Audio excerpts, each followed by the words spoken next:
There is a building in Antwerp, Belgium, that holds more diamonds than anywhere else on Earth. 80% of the world's diamonds pass through this one city. And at the center of it all is a vault, 2 floors underground, protected by 10 layers of security, heat sensors, motion sensors, Doppler radar, a magnetic field detector, and a lock, with 100 million possible combinations. The people who built it looked at that vault and said, "This is impossible to break into." They were wrong, because in February 2003, a man walked out of that building carrying $100 million worth of diamonds. And the most insane part of this story is not how he got in. It's how long he had been hiding in plain sight, right inside the building, waiting. Let me take you back to the beginning. The year is 2000. Antwerp, Belgium, the diamond capital of the world. A well-dressed Italian man walks into the Antwerp Diamond Center. His name, according to the documents, is Leonardo Notarbartolo. Diamond trader, respectable, legitimate. He signs a lease for a small office inside the building, pays his rent on time every month, attends meetings, makes small talk with the other tenants, nods to the security guards in the lobby. To everyone in that building, Leonardo Notarbartolo was just another diamond merchant. But here is what nobody knew. Leonardo Notarbartolo was not a diamond trader. He was a thief, and he hadn't rented that office to work.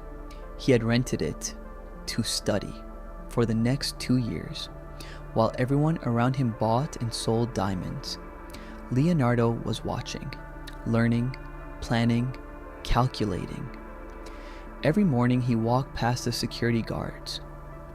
He was counting their rotations. Every time he rode the elevator, he was memorizing the camera positions. Every time he visited the vault to access his own small safe deposit box, he was studying the lock, the sensors, the door, the walls. He even hid a tiny camera inside his briefcase and recorded everything. Guard routines, security camera angles, the exact moment each shift changed. He filmed the inside of the vault itself. Then he took that footage back to Italy, where a team of the most skilled thieves in Europe were watching every frame and building a plan. Here is where it gets extraordinary. That vault wasn't just protected by guards and cameras, it had 10 separate security systems. Any one of them triggered, and the whole building locks down. Infrared heat sensors that detect body temperature, seismic alarms that feel footsteps through the floor, Doppler radar that senses movement through walls, a magnetic field that detects any disruption in the room, and that lock, 100 million combinations. Most thieves would look at this and walk away. Leonardo looked at it and started taking notes. The heat sensors, he discovered, could be temporarily blinded, not with sophisticated technology, not with $1 million device, with hairspray, ordinary hairspray from any pharmacy. On one of his routine visits to the vault, he casually sprayed the thermal sensors with a thin coat of hairspray. The sensors were now blind. The magnetic alarm, a member of his team posed as a maintenance worker days before the heist and quietly disabled it. The garage entrance to the building, they built a remote control from scratch after using a frequency detector to capture the garage door's exact code.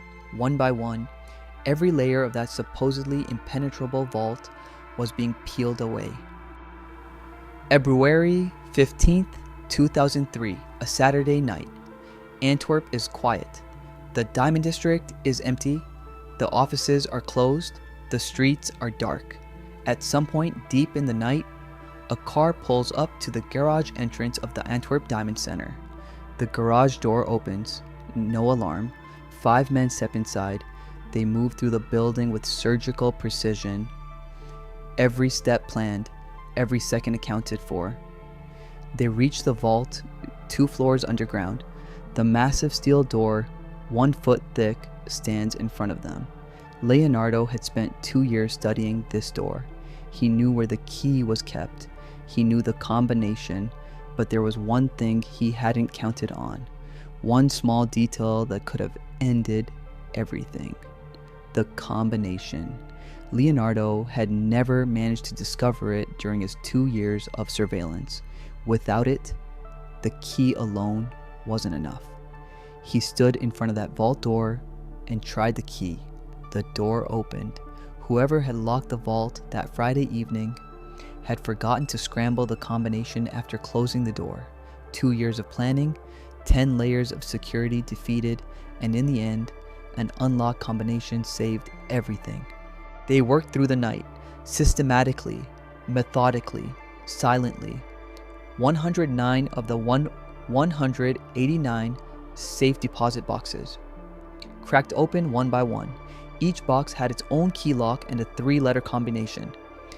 They had a custom-made device that bypassed both diamonds, gold, jewels, cash.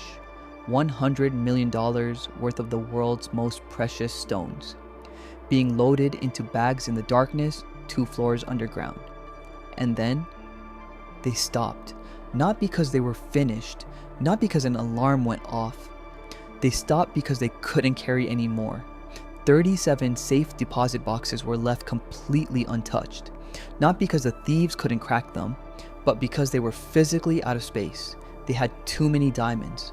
Let that sink in for a second. They robbed the most secure vault in the world and had to leave some diamonds behind because they ran out of room. By Sunday morning, they were gone. The vault sat empty, silent, undisturbed. It wasn't until Monday morning that the first person arrived, walked down to the vault, and found the door hanging open. The Belgian police received the call at 6 a.m. They expected a minor break-in.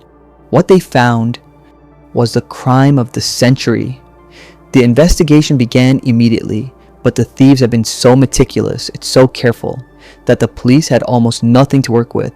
No fingerprints, no DNA, no witnesses, just 109 empty safe deposit boxes and a vault door that had simply opened.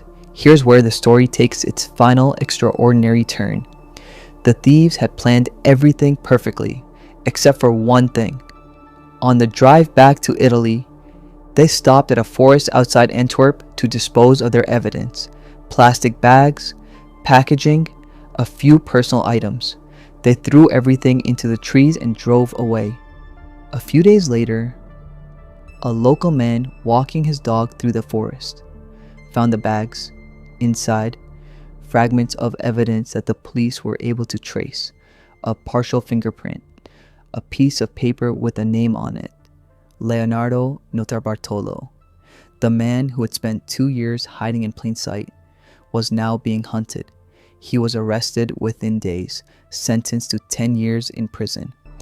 3 of his accomplices received 5 years each. But here is the part that stays with me. $100 million in diamonds. Recovered by police? Almost nothing. The diamonds were never found.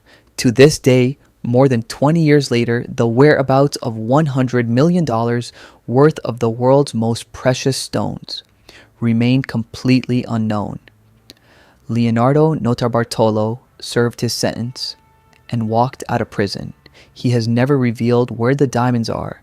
He has never named the rest of his team. He has never explained how he really did it. Some people believe the diamonds were cut and resold across Europe within weeks. Others believe they're sitting in a private collection somewhere, owned by someone who bought them without asking questions. And somewhere out there tonight, diamonds that were stolen from the most secure vault in the world are probably sitting in someone's ring, on someone's finger, at a dinner party, and nobody knows. That is a legacy of the Antwerp Diamond Heist, the most perfectly planned crime in modern history, executed by a man who hid inside his target for 2 years and got away with almost all of it. $100 million in diamonds. Gone forever. Leonardo walked out of prison after 10 years and never said a word. 20 years later, not a single diamond has been recovered. Somewhere out there tonight, they still exist. Now, drop your answer in the comments. Do you think he ever revealed the truth to anyone? I read every single one personally. And if this story had you locked in from the very first second, hit like, share it with someone who loves a story like this. Subscribe to Vault X, because the next episode makes this one look like a warm-up. Vault X, the files that were never meant to be opened.